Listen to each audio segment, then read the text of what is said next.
वाला है? घोर कलयुग कब से शुरू होगा? कलयुग में स्त्री पुरुष कैसे होंगे? घोर कलयुग में इंसान की उम्र कितनी होगी? कलयुग के राक्षस कौन है? आइए जानते हैं हमारे इस वीडियो पर। स्वागत है आपका हमारे चैनल पर। हिंदू धर्मग्रंथों के मुताबिक कलयुग के अंत में पाप अपने चरम पर होगा।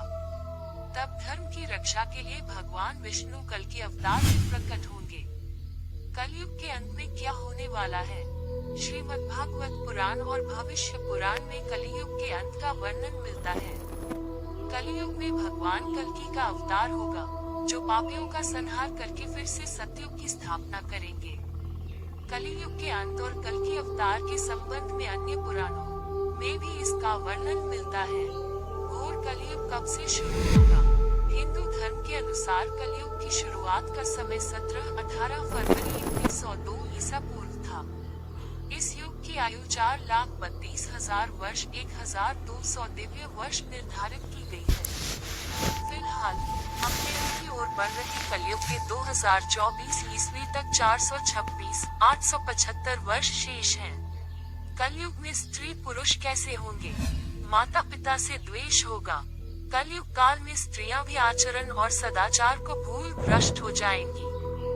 देवता समान पति का अपमान करने लगेंगी और रिश्तेदारों से द्वेष रखेगी। मलिन भोजन, कुत्सित हाव भाव, बुराशील स्वभाव और दूसरों की सेवा से विमुख रहेगी। घोर कलयुग में इंसान की उम्र कितनी होगी? इसमें मानव की आयु 70 साल के आसपास रह गई है। विष्णु पुराण के अनुसार कलयुग में अभी इतने बुरे दिन आएंगे कि इंसान की लंबाई मात्र 4 इंच रह जाएगी। वहीं इंसान की उम्र 15 से 20 साल तक के बीच की ही बचेगी। कलयुग के राक्षस कौन है? कलि के कई अर्थ हैं: क्रोध, पीड़ा, शोक, आहत, भ्रमित और भ्रमित। हिंदू शास्त्रों में कहा गया है कि कलियुग में 5 स्थान हैं जहां दानव कले रहते हैं। दानव कले की उपस्थिति के साथ 5 स्थान हिंसा, शराब, महिला हिंसा, सोना, लालच और जुआ। कौरव भाइयों में सबसे बड़ा दुर्योधन कलि का अवतार था।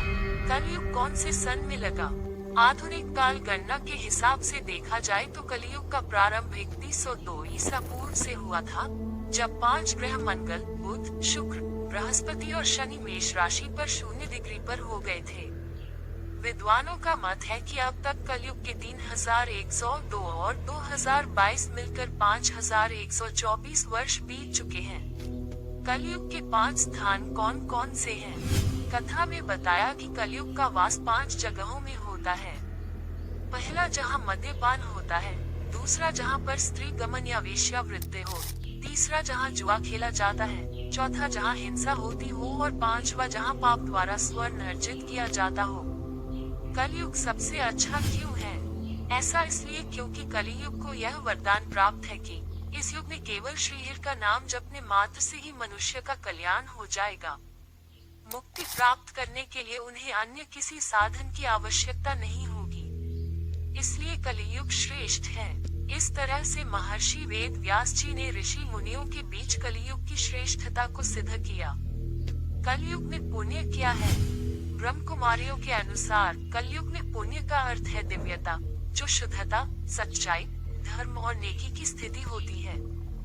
इस स्थिति को प्राप्त करने के लिए व्यक्ति को समझ और समझदारी की आवश्यकता होती है, जिससे उन्हें दूसरों के साथ अच्छा व्यवहार करने में मदद मिलती है। इस वीडियो में बस इतना ही। वीडियो पसंद आया होगा तो लाइक कर दीजिए।